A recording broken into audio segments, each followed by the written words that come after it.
everyone, this is primarily for my geometry students. We're going to run through how to use trig functions on a calculator.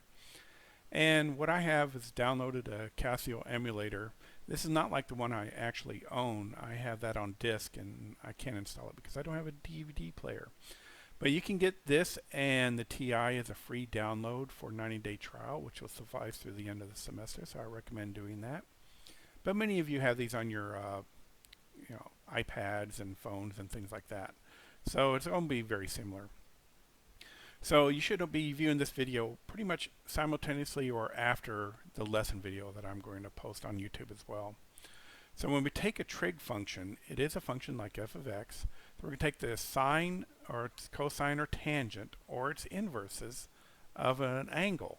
The input is the angle measure, and for our purposes it's going to be one of the acute angles of the right triangle. I could do sine of 38 degrees and hit enter. Now the key to this is to make sure that I am in, let's see, how do I do that here? Menu, setup, shift setup. Okay, I want to be in degrees. So your calculator needs to be in degrees. Okay, hit enter. So if I get like this is actually in radians, and that's what you're going to be doing in courses after Algebra 2 is radians. But let's say do sine of 38, okay? And I'm going to get 0.615, so on, so on, okay? And that actually corresponds to the trig tables that I'm going to provide for you on Canvas. Taking the cosine is very similar, so it's cosine of 12 degrees. Again, these are going to be acute angles for our purposes, for geometry. That'll change later on. And tangent, again, hopefully you are familiar with lesson 1 first. Okay? To find an angle, we're now working backwards. We're going to take this ratio and look for the angle.